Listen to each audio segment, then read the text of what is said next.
Bonsoir, bonsoir. Comment ça va? Ça va bien? Franchement, ça va. C'est comment? Connectez-vous. Ah, je vais mettre le titre là. Ouais, je vais mettre le titre.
Bon, avant de commencer le titre, vous allez voir le titre. Regardez sur votre vidéo, vous allez déjà voir le titre. Voilà, j'aimerais d'abord commencer par l'introduction. C'est ce que j'appelle généralement le générique. Voilà, et le générique que j'ai choisi, c'est un post que j'ai fait. Je crois que c'était hier, oui, hier. Un post que j'ai fait hier, dans lequel je disais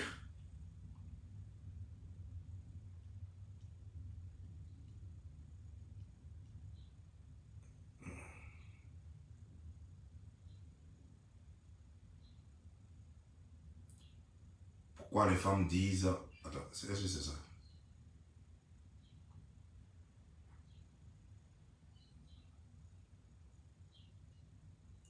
Pourquoi les femmes disent... Pourquoi les femmes aiment dire je t'ai donné mon corps.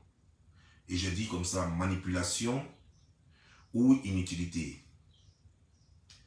Et voici les commentaires. Il y a Cléry, Yaovi, Marel, Gozo qui dit, elle le dit parce que jusqu'en ce moment où j'écris, la femme pense que la seule chose qu'elle a à offrir, c'est son corps. Quand elle comprendra qu'elle a d'autres qualités à faire valoir, cette expression, c'est ce qu'il voulait dire, cette expression disparaîtra de son vocabulaire. Ma modeste contribution. J'espère que vous allez vous connecter pour qu'on passe à la vraie vidéo. Mais effectivement, beaucoup de femmes, et presque toutes, ont l'habitude de dire « je t'ai donné mon corps ». Et ça, quand on regarde bien, ce sont les noirs qui aiment dire ça, qui aiment utiliser ce mot-là. Par contre, les blanches, elles disent plutôt « je me suis offert à toi ». Il y a nuance, c'est-à-dire que vous allez voir, ça va confondre beaucoup de choses. Je me suis offert à toi, ça c'est ce que disent les blanches. Et je t'ai donné mon corps, ça fait deux choses différentes. Je me suis offert à toi, ça veut dire que je me suis abandonné dans tes mains. Je me suis abandonné dans tes mains. Fais-en ce que tu veux. Ça, c'est s'offrir à quelqu'un. Offrir quelque chose, quand tu offres quelque chose à quelqu'un, la personne en use à sa guise. Donc, je me suis offert à toi pour que tu en fasses ce que tu veux. Donc, même si elle prend plaisir, elle s'offre à toi entièrement. Entièrement. Y compris son corps, y compris son âme, elle s'offre entièrement. Corps et âme. La noire, la femme noire, voilà ce qu'elle a dit. Je t'ai donné mon corps. C'est-à-dire qu'elle te donne juste son corps, mais son esprit n'est pas à toi. La femme noire te donne juste son corps. Et quand on parle de corps, en réalité, elle veut faire allusion à son sexe. Elle fait juste allusion à son sexe. Voilà. Parce que nous sommes d'accord que ce n'est pas toutes les parties du corps que tu vas utiliser. Nous sommes bien d'accord avec. Ce n'est pas toutes les parties du corps que tu vas utiliser. Mais en tout cas, elle n'a pas mis son âme dedans, elle n'a pas mis son esprit dedans, elle n'a pas mis son intelligence dedans, parce qu'elle n'en a pas. Parce qu'elle n'en a pas, alors elle n'en parle pas. Alors que la femme blanche te dira qu'elle s'offre à toi, ça veut dire que corps et âme. Donc, elle pense que son corps a aussi de la valeur. Donc, elle s'en balance. Ça veut dire que son esprit donc, va contribuer. Son esprit a de la valeur, donc son esprit va contribuer. Donc, elle s'offre à toi, corps et âme.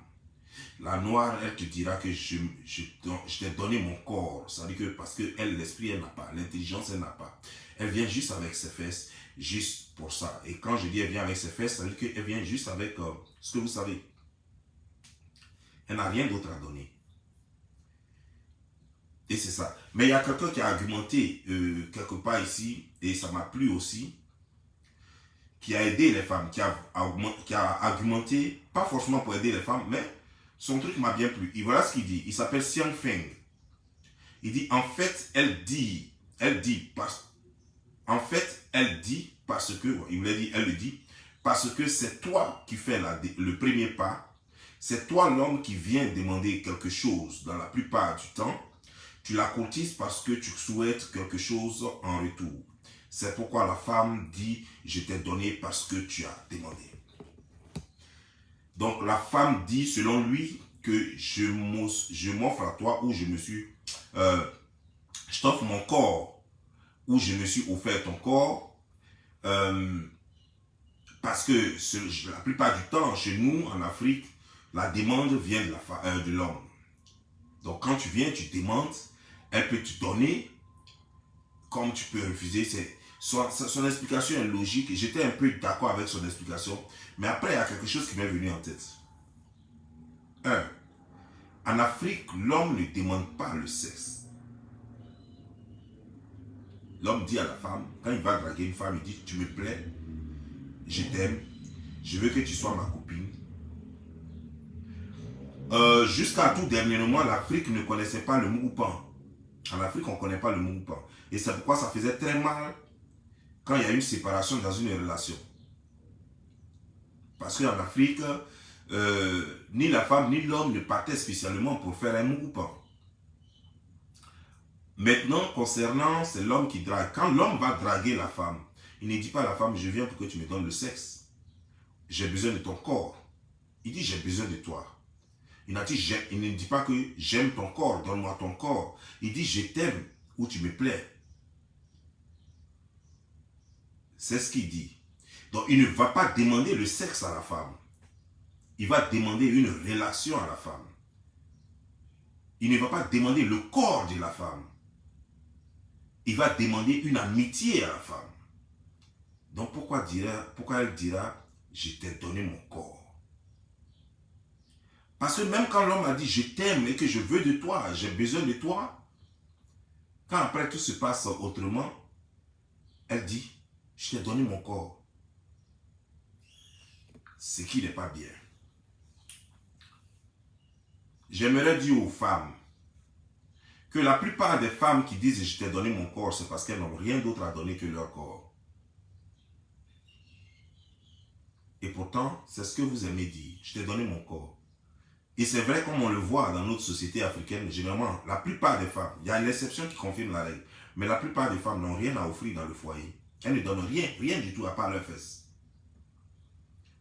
À part le sexe, à part leur corps, à part s'habiller. En fait, tout se résume à leur corps. À part montrer leurs fesses, à part dans les soirées montrer comment elles ont le beau bras bas, à part porter les baillards sur le beau bras bas. Pour tout ça, tout se résume au corps. À part se maquiller, mettre des trucs sur le corps, tout est corps. À aucun moment, la femme va te montrer son intelligence. À aucun moment. C'est rare dans la société africaine. Par contre, chez les Blancs, c'est courant que la femme te montre, qu'elle montre à son mari qu'elle n'a pas que son corps, qu'elle a quelque chose dans la tête. C'est pourquoi dans nos coutumes, dans nos traditions, c'est pourquoi nous voyons de plus en plus des femmes dire « je t'ai donné mon corps ». Parce qu'effectivement, elle n'a rien à donner que son corps. Mais est-ce que l'Africain a réellement besoin que du corps de sa femme? Est-ce que l'Africain a besoin que du corps de cette femme africaine qui veut que désormais l'Afrique compte avec elle? Si l'Afrique doit compter avec toi, si l'Africain doit compter avec toi, parce qu'elles disent que vous nous laissez, vous allez prendre des étrangers, c'est-à-dire que des blanches, des asiatiques. Mais parce que vous n'avez rien à offrir. Vous offrez le sexe qu'on peut trouver chez les asiatiques, le sexe qu'on peut trouver chez les blanches, c'est tout ce que vous avez à offrir, vous n'avez rien d'autre. La tête ne fonctionne pas. C'est-à-dire que vous voulez rester des éternels bébés, des gens dont on doit prendre soin à vie. Alors que chez la blanche, par exemple, tu bosses, elle bosse. Tu apportes l'argent à la maison, elle apporte l'argent à la maison. Tu réfléchis, elle réfléchit. Elle va te faire des propositions d'entrepreneuriat. Elle va te faire plein de propositions pour évoluer intellectuellement. Et nos sœurs, nos femmes, quand elle est chez toi, tout ce qu'elle sait faire, pour elle, le plus important, c'est le sexe. Et c'est pourquoi tu vas voir que, en Afrique, généralement, quand il y a un conflit conjugal, quand dans une relation il y a déjà parable, la première résolution que prend la femme, c'est de te refuser le sexe. Parce que c'est tout ce qu'elle a comme arme. Parce que c'est tout ce qu'elle a à proposer. Elle ne va jamais te refuser ton intelligence. Elle va même continuer de parler avec toi, mais elle va refuser de coucher avec toi. Elle va prendre ton argent, aller faire le marché, et puis venir préparer. Tu vas manger. Mais elle va continuer de te refuser parce qu'elle n'est pas contente. Elle va toujours continuer de te refuser le sexe. Les blanches, par contre, même si tu es en palabre avec elle, tu veux le sexe, elle va t'en donner. Mais le palabre continue. C'est bizarre, non? C'est carrément le contraire de l'africaine. La blanche, même quand elle est indisposée, elle va te donner le sexe quand même. C'est-à-dire que chaque fois, tant que tu demandes, elle va t'en donner. Même vous êtes en palabre même. Elle est très fâchée. Mais tu la touches, si elle est excitée, elle va faire l'amour avec toi. Mais le palabre va continuer après. La noire, c'est pas comme ça. La femme noire, c'est pas comme ça.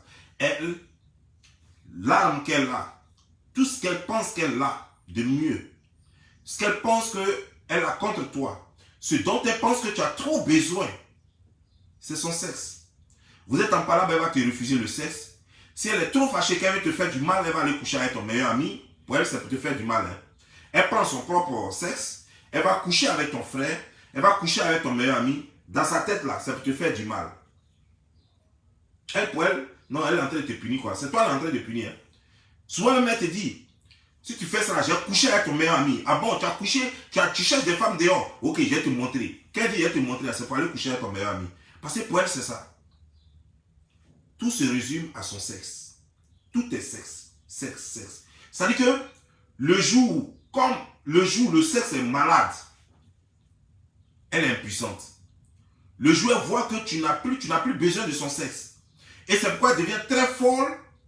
Quand tu la trompes avec une autre femme, l'Africaine devient plus folle que la blanche. La blanche est capable de te pardonner facilement, même si tu couches avec sa sœur.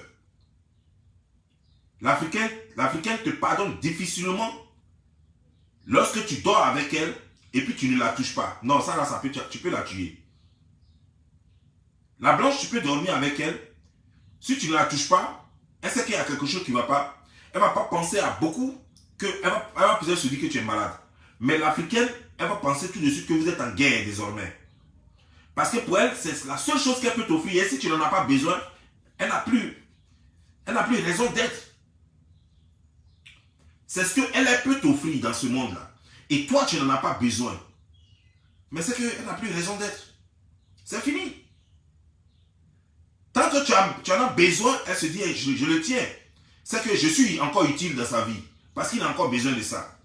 Le jour où tu lui montres que tu n'en as pas besoin, poil là, tu n'en as pas besoin là, c'est fini, elle commence à paniquer. Elle commence à perdre les pédales. Parce qu'elle n'a rien d'autre à offrir. Parce qu'elle sait que c'est la seule chose qu'elle peut t'offrir. Parce qu'elle sait que c'est la seule chose que tu peux lui demander et rien d'autre. C'est vrai qu'il y a une génération d'Africaines aujourd'hui qui, en Djemé, qui offrent un peu mieux, mais elles sont combien? Sur 1000, on peut trouver peut-être que 3 ou 4. Sur 1000 Africaines, on peut trouver peut-être 3 ou 4 qui peuvent te donner non seulement le corps et l'esprit, donc ils peuvent s'offrir à toi. Sinon les autres, elles n'ont rien à offrir, à part le sexe, à part le corps. À part le corps. Et c'est pourquoi quand un homme leur montre que ce corps-là, lui, il a vu ailleurs, qu'il y a plus belle qu'elle ailleurs, ça peut la tuer, ça peut tuer l'Africaine. L'Africaine ne viendra pas te demander si tu m'aimes encore ou pas. Lorsque tu as remarqué une autre fille dehors avec qui tu couches, ce n'est pas la question que l'Africaine va te poser. Elle ne va pas te demander si tu m'aimes ou pas. Non, non, non, non. L'Africaine va venir te dire de ne pas coucher avec l'autre. C'est-à-dire qu'il faut toujours rester avec elle, même si tu ne l'aimes pas. Il ne faut pas aller coucher. Même si tu ne l'aimes pas, continue de coucher avec elle pour elle, elle se sent bien. C'est-à-dire que si tu veux, là, il ne faut plus l'aimer. Mais tant qu'elle, sa marchandise, ce qu'elle a en bas d'elle, ce qui fait sa valeur, là, tant que tu en as besoin, ça va pour elle, chez elle. C'est pourquoi vous allez voir, l'Africaine, la plupart des Africaines n'ont pas de problème quand un homme a 2, 3 femmes ou bien des copines, des maîtresses. Ce genre de 3e bureau, 4e bureau, là, on en voit rarement chez les Blancs. On en voit plus chez les Noirs. Et ce n'est pas parce que la femme ne sait pas. Elle sait très bien que le monsieur a un autre bureau et tout et tout. Mais tant que le monsieur ne la laisse pas carrément, tant que par semaine elle peut avoir son quano, elle, ça lui suffit.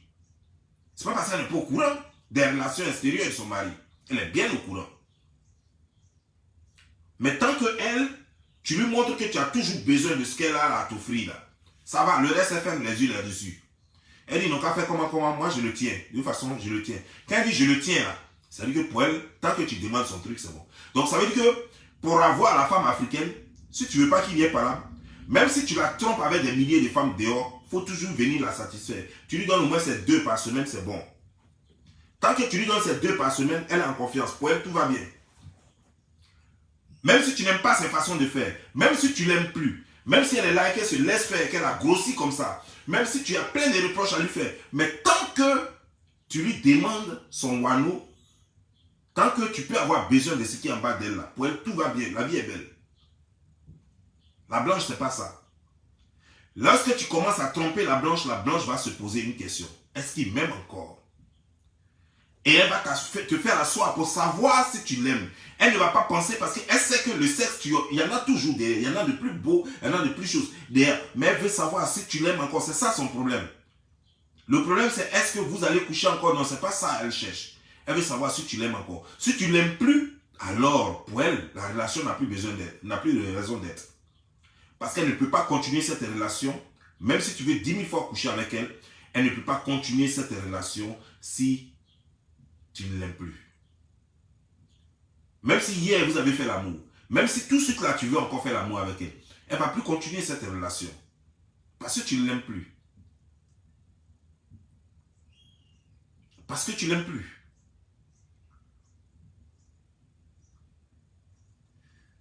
Ça, c'est ce que je voulais partager avec vous. Bon. Il y a un footballeur, dit-on, son nom avait été dit, j'ai oublié un peu son nom, dit-on, qui a refusé de porter le logo de LG quelque chose. Bon, vous savez, hein, je ne vais pas dire des noms pour ne pas... Voilà. Mais parce que l'équipe et toute la France, c'est-à-dire que la presse française sont en train de tirer sur ce jeune homme parce que il a refusé de porter le logo des homos. Il a refusé de porter le logo des homos sur son maillot, alors la presse l'enflamme. Pourquoi il refuse? Ça me fait rire. Ça me fait rire tout simplement parce que c'est parce que les gens s'en foutent de ce que nous on pense. Les gens s'en foutent de ce que nous on pense. Sinon, où je vous parle, là, ici aux États-Unis, il y a des gens qui n'ont pas, des blancs qui n'ont pas encore accepté ça dans leur tête. Et on ne leur fait rien. Et ils le disent ouvertement. Ils disent que moi, je ne suis pas d'accord avec. Le président, l'ex-président Donald Trump, il dit que lui n'est pas d'accord avec. Et il avait commencé à interdire ça, à éliminer ça. Le ciel ne lui est pas tombé sur la tête. Il a interdit ça dans l'armée. Il avait commencé à interdire ça. C'est-à-dire qu'il n'a pas banni la loi parce que ça doit passer forcément par les sénateurs et tout ça. Mais lui-même, il a commencé à prendre des choses, comment dire, des décrets pour essayer de mettre barre, pour leur faire ombrage. Et puis en plus, il est dit,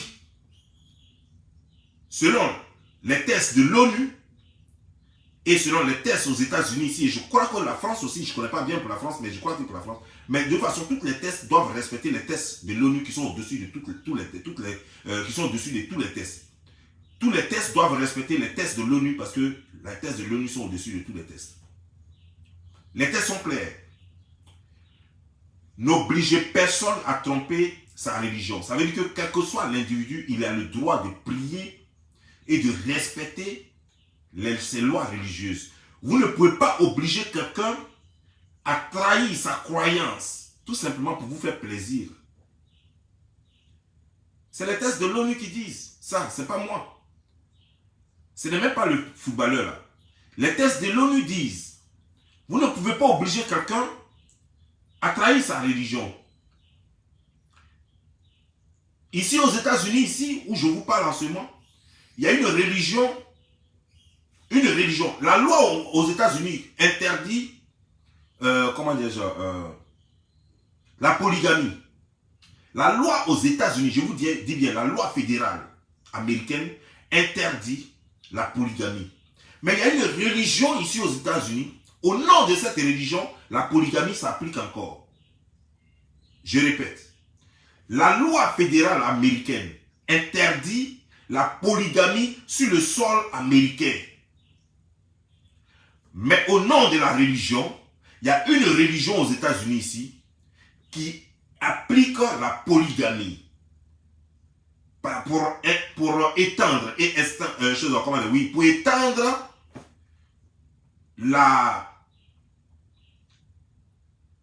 la naissance ou pour perpétuer la couleur blanche. Cette religion est là. Et tout récemment, même elle a fait du buzz tout récemment ici aux États-Unis. Elle a fait tout récemment du buzz ici aux États-Unis parce qu'il y a quelqu'un, parce que qu'est-ce qu'ils font? Ils font plein d'enfants et ils prennent ces enfants-là qui déclarent au niveau du IRS et l'État leur paye chaque année de l'argent et le monsieur, le gourou de cette religion, ils sont devenus très riches. Donc ils ont acheté même des villes, des quartiers dans un État. Au Texas, ils sont très puissants. On ne peut rien contre eux au Texas. Le Texas a essayé de les arrêter. Ils n'ont pas pu parce qu'il n'y avait pas assez de prisons pour les mettre en prison et tous. On est obligé de les laisser. L'État où ils sont là-bas, l'autre État là, j'ai oublié un peu le nom. Là-bas encore, ils sont plus de 500 000. Plus de 500 000. L'État ne peut pas les mettre en prison. L'État de là-bas ne peut pas les mettre en prison. Donc on est obligé de les laisser. Et là-bas, ils ont leur police. Ils ont tout. Cette religion-là a tout. Ça veut dire que tu ne peux rien faire. Le shérif de là-bas, il est de la religion.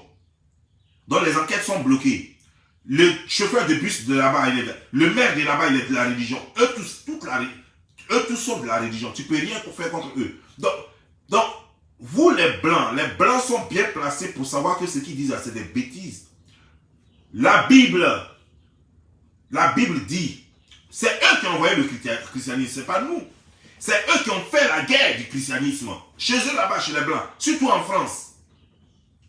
Les Vikings et les autres, les Vikings qui sont un peu les Russes et les Ukrainiens, les trucs, tout cela, la guerre de Troie, tout cela, c'est eux qui ont fait ça. C'est une guerre religieuse entre chrétiens et animistes. Il y a eu cette guerre en France, entre les Anglais, les Français et les choses. Tout cela dans leur coin là-bas, là, eux tous ont fait la guerre entre eux. Parce que chacun se réclamait meilleur chrétien que l'autre. Ils se sont entretués. Et aujourd'hui, après tout ce sang versé, vos ancêtres vous ont légué cette religion. Que vous avez pris même pour étendre ça en Afrique et nous voler là-bas. Parce que cette religion était borchée. Et aujourd'hui là, dans cette religion, vous-même vous avez écrit dans la Bible que vous n'avez pas encore changé. Amenez-nous notre Bible comme ça, on comprendra que la Bible a changé. Parce que l'ancienne Bible, c'est la même Bible là que nous avons encore. Et cette Bible dit clairement, et nous tous, nous avons été chrétiens. Même quand moi je ne suis plus pratiquant, je suis toujours chrétien catholique.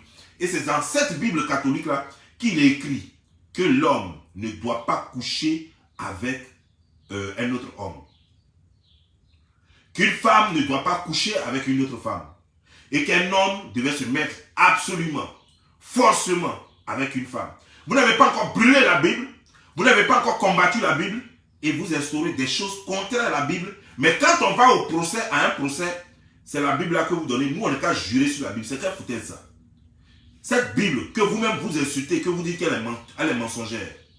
Cette Bible que vous dites qu'elle n'a pas de valeur. Moi, je vais au procès, je dois jurer sur cette Bible. Je deviens maire, je dois jurer sur cette Bible. Je deviens consul, je dois jurer sur cette Bible. Je deviens président, je dois jurer sur cette Bible. Quelle est la valeur? Moi, je peux jurer sur cette Bible et puis mentir. Je peux jurer sur cette Bible et puis voler l'argent de l'État en tant que président. Je peux jurer sur cette Bible et puis voler l'argent de la ville en tant que maire. C'est que cette Bible n'a pas de valeur. Parce que moi, j'aimerais qu'on respecte quand même une logique. Tant que cette Bible est de droit et que vous-même vous dites que en la Bible, nous croyons, par exemple, pour ceux qui sont aux États-Unis, et que vous mettez tout au centre, vous mettez le christianisme au centre de tout ce que vous faites, au point même d'en jurer pour rendre ça sacré, au point même de rendre vos pouvoirs sacrés à partir de la Bible. À partir de la Bible, vous rendez le pouvoir du maire sacré, le pouvoir du juge sacré, le pouvoir du président sacré et tous les autres. Vous rendez leur pouvoir sacré à partir de la Bible. Et c'est cette même Bible-là que vous piétinez en disant que l'homme peut aller avec l'homme, la femme peut aller avec la femme. C'est quoi ça? Et l'homme peut décider d'être désormais une femme et la femme peut décider d'être désormais un homme et ainsi de suite. Et pourtant, la Bible n'est pas encore supprimée. Mais rendez-nous service. On n'est pas contre ce que vous voulez. Nous voulons bien sûr être avec vous. Nous voulons vous supporter dans ce que, parce que c'est vous qui décidez de ce que le monde doit être. Mais pour vous supporter, rendez-nous un service. Dites-nous que la Bible maintenant est désormais interdite, qu'on ne doit plus vendre la Bible. Fermez toutes les religions dont la croyance est basée sur la Bible. Dans ce moment-là, on comprendra. Parce que moi, je ne suis pas obligé de respecter ce que vous dites là. Si vous reconnaissez que ma Bible est encore valable et que je suis obligé de respecter mes textes selon ma religion. Je suis obligé de respecter mes lois religieuses et que mes lois religieuses priment sur les textes de l'État ou les textes fédéraux. Si on reconnaît ça, je suis libre de dire que moi, je ne respecte pas ça. Je vois une femme et une femme, je ne suis pas obligé de reconnaître leur statut. S'ils disent qu'ils sont mariés, moi je ne suis pas obligé de reconnaître ça. Parce que ma religion m'interdit de reconnaître une femme et une femme comme couple. Ma religion m'interdit de reconnaître un homme et un autre homme comme couple. Ma religion m'interdit de reconnaître un homme qui veut se faire passer pour une femme comme une femme. Ma religion m'interdit de reconnaître une femme qui veut se faire passer pour un homme comme un homme. Donc dans ce cas-là, j'ai tous les droits de refuser et vous ne pouvez rien faire. Parce que la religion est au-delà de tout. Parce que la religion, c'est la croyance qui est plus forte que même la Constitution. Alors, pour demander à ce jeune homme de respecter vos lois, pour obliger, parce que c'est quand il s'agit des pays africains que vous êtes trop forts, quoi, vous les journalistes là, et puis les choses là. Vous voulez que les pays africains vous suivent. Bon, moi, laissez-moi vous dire quelque chose. Nous, chez nous, en Afrique, on est polygame. Et chez nous, on n'est pas obligé de se marier, on n'est pas obligé de se marier légalement pour reconnaître qu'on est femme et homme, qu'on est marié, qu'on est dans un mariage. Le vieux au village, ça fait plus de 60 ans, il vit avec sa femme, ils n'ont jamais mis pied à la mairie, mais pourtant il sait très bien que c'est sa femme. Donc nous, on veut vous imposer ça là aussi. Pourquoi quand nous amenons nos attestations ici, pourquoi quand nous amenons les lettres de notre État, de notre chef de village ou bien chef de quartier, disant qu'il nous reconnaît comme mari et femme, pourquoi vous ne prenez pas ça ici? Vous rejetez, non? C'est-à-dire que vous voulez nous dicter tout, quoi, en fait. Mais nous, on chute tabac chez nous. Apprenez à chuter tabac aussi. Voilà. Parce qu'il va falloir d'abord que vous nous fassiez plaisir, sinon on doit vous faire plaisir. Tout ce que nous, on fait chez nous, là, mais vous devez faire ça. Mais pourquoi chez nous, il y a la famine? Et puis, par solidarité, vous ne créez pas la famine chez vous aussi. Pourquoi chez nous, il y a les maladies comme choléra et autres là, qui tuent nos enfants? Mais pourquoi par souci de solidarité chez vous là-bas, vous ne donnez pas choléra à tous vos enfants aussi pour mourir? Chez nous là-bas, nos enfants mangent une fois par jour. Mais pourquoi par souci de solidarité, vous ne faites pas manger vos enfants une fois par jour?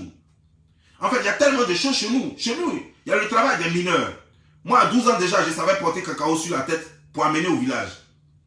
Pour aller regrouper, je savais déjà porter banane sur la tête pour amener au village. Pourquoi vos enfants, vous ne les faites pas travailler comme ça? Moi, j'avais à peine 10 ans. Quand on me faisait travailler, quand je devais éplucher manioc et puis mettre ça sur ma tête pour aller faire piler ça. Pourquoi vous ne faites pas ça à vos enfants? Tout ça, c'est souci de solidarité. Voilà. C'est souci de solidarité. Donc, le prix du cacao, chez nous, nous voulons ça à 1000 francs. Voilà. Pourquoi vous aussi, vous ne plantez pas cacao chez vous là-bas? Parce qu'il faut que, désormais, tout ce que vous faites, on doit faire. Tout ce que nous faisons, vous devez faire. Il faut qu'on parte dans ce élan-là. Voilà. Chez nous, on porte le boko. C'est ça qu'on met au dos pour que les femmes partent au champ. Il va falloir que tout le monde porte ça en Europe, en Occident. Vous devez porter le boko. Tout le monde doit porter le boko pour aller au champ. Comme ça,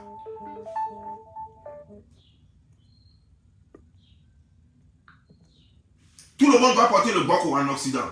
Comme ça, on saura que vous êtes vraiment des frères. Nous sommes solidaires.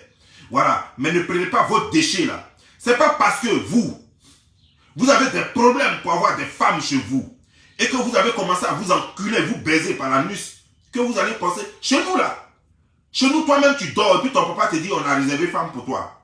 C'est pourquoi on n'a pas de problème d'anus. Non, il faut qu'on se dise la vérité quoi. Chez nous, la fille là, elle a encore 12 ans, elle dort. Et puis on vient lui dire voici ton mari. C'est fini. Donc le monsieur là, il peut même pas dormir sans baiser. Chez nous, il n'y a pas un garçon qui a au moins 15 ans et qui ne sait pas baiser ou bien qui n'a jamais baisé. Il n'y en a pas. Alors que chez vous, il y a des gens même de 35 ans qui n'ont jamais touché femme. Surtout vous les juifs et les arabes là-bas. Chez vous là-bas, il y a des gens, parce que c'est tellement difficile, parce que vous avez un système pour avoir femme, qui fait que ça se complique un peu trop pour vous. Chez nous, ce n'est pas possible. Chez nous, dès que la fille elle a les seins, qu'elle a ses règles nettes là, on sait déjà, voici son mari. On connaît déjà son mari. On dit, toi, viens. Si elle ne va pas à l'école, c'est maintenant qu'à faire d'école, tout c'est arrivé, qu'on voit même des filles de 13 ans, 14 ans maintenant qui connaissent garçons, mais qui ne sont pas encore mariés. Sur chez nous, là, le mariage passe avant les choses, comme le rapport sexuel. C'est-à-dire que tu dois marier avant même là. Le temps qu'on dise que tu es déviergé, c'est que tu es déjà dans un mariage. C'est fini. C'est chez vous, c'est vous qui nous avez appris cette mauvaise habitude-là, d'être déviergé avant d'aller dans le mariage. Sinon, chez nous, ça, c'était même pas impensable. C'est même pas possible. Chez nous, la femme, elle était déjà dans un mariage à 12 ans, avant même qu'elle ne soit déviergée. Avant même qu'elle ne sache même ce qu'on appelle sexe. C'est là-bas qu'elle va apprendre ça. C'est son mari qui va lui apprendre ça. Parce qu'elle ne sait même pas ça encore. C'est chez vous, même à 35 ans, on connaît un garçon jusqu'à fatigué. On a roulé tous les pénis jusqu'à fatigué. Mais on est encore célibataire. Chez nous, ça n'existe pas. Chez nous, une fille qui a 20 ans, qui n'a pas encore d'enfant, on dit que c'est qu'elle a un problème. On cherche médicaments déjà, parce que ce n'est pas normal. Tu as 20 ans, tu es dans le foyer, et puis tu n'as pas d'enfant, c'est que tu as un problème. On va chercher des choses pour la puriger. C'est chez vous, une femme peut avoir 35 ans, 40 ans, et puis elle n'a pas encore d'enfant, et puis c'est normal. Chez nous, ce n'est pas normal. Chez nous, c'est l'abomination. Vous comprenez? C'est l'abomination chez nous. Donc vous voulez nous imposer tout, mais laissez-moi, on a plein de choses à vous imposer. Commencez parce que chez nous, on se marie à 12 ans. Les femmes se marient à 12 ans, les garçons se marient à 14, 15 ans. Donc il va falloir qu'on vous impose ça aussi. Parce que non, vous ne sommes pas vos déchets. Vous êtes qui? Vous êtes des dieux. Et puis nous, on devait faire tout ce que vous faites. Vous êtes qui? Vous pensez que vous êtes qui? Qui vous pensez que vous êtes? Commencez à épouser vos enfants là. Faites, on va les marier aussi à 12 ans, 12 ans. Parce que c'est chez nous, c'est comme ça que ça se fait. Ça se fait chez nous là-bas. C'est comme ça que ça se fait chez nous là-bas. Voilà, quand on va être dans la responsabilité, vous pensez que vous êtes plus intelligent que nous, ou bien vous êtes trop mieux que nous, quoi. C'est votre ou qui est mieux que nous. Je veux savoir. Et puis c'est vous qui va nous imposer votre modèle de vie. Votre modèle de vie qui est archaïque là. Modèle de vie où enfant gifle maman. Modèle de vie où enfant prend un revolver et puis tue sa mère. Et puis tue son papa. Chez nous, c'est du jamais vu. Tu peux même pas voir. Enfant même lever le ton sur son père ou bien sur sa mère. C'est pas possible. C'est vous qui nous avez amené tout ça aujourd'hui et puis on peut voir encore dans des coins où enfant même peut crier sur son père ou bien sur son grand frère. Chez nous, ça n'existe pas. C'est impensable même d'ailleurs. Vous avez un monde échoué. C'est parce que chez nous, il y a les guerres, sinon on n'allait jamais mettre pied chez vous. C'est parce que vous avez semé l'insécurité chez vous, sinon on n'allait jamais... Qu'est-ce que vous avez pu, nous on n'a pas? Qu'est-ce qu'on devait vous envier? Vous pensez que vous êtes les maîtres du monde? Allons-y savoir. C'est quel maître vous êtes? Le jeune joue son ballon. Il n'a pas dit qu'il voulait supporter des choses. Et dans son contrat, ce n'est pas écrit qu'il va forcément vous supporter des trucs. Lui, sa mère, pour que lui soit au monde là, sa mère a couché avec son père. Sa mère n'a pas couché avec une autre femme. Son père n'a pas couché avec une autre femme. Donc, il est fier de ça et il remercie Dieu. Si toi, ton père a couché avec son grand frère pour te faire, ça c'est ton problème. Si ta mère a couché avec sa petite soeur pour te fabriquer, ça c'est ton problème. Mais chez nous, c'est inconnu. Ça là, c'est inconnu. Donc, on ne peut pas respecter ça encore jusqu'à demain. Et rien ne nous oblige à respecter ça. Je suis aux États-Unis, je suis dans un pays où c'est légal. Mais ma religion catholique m'interdit cela. Clair, c'est écrit dans la Bible. Donc s'il y a des catholiques qui acceptent ça, ça c'est leur problème. Mais moi, tant que c'est encore dans la Bible, tant que la Bible n'a pas encore changé, je ne suis pas obligé de l'accepter. Je ne suis pas obligé de l'accepter. Sur ce, je vous laisse. Portez-vous bien, que Dieu vous bénisse. Ciao.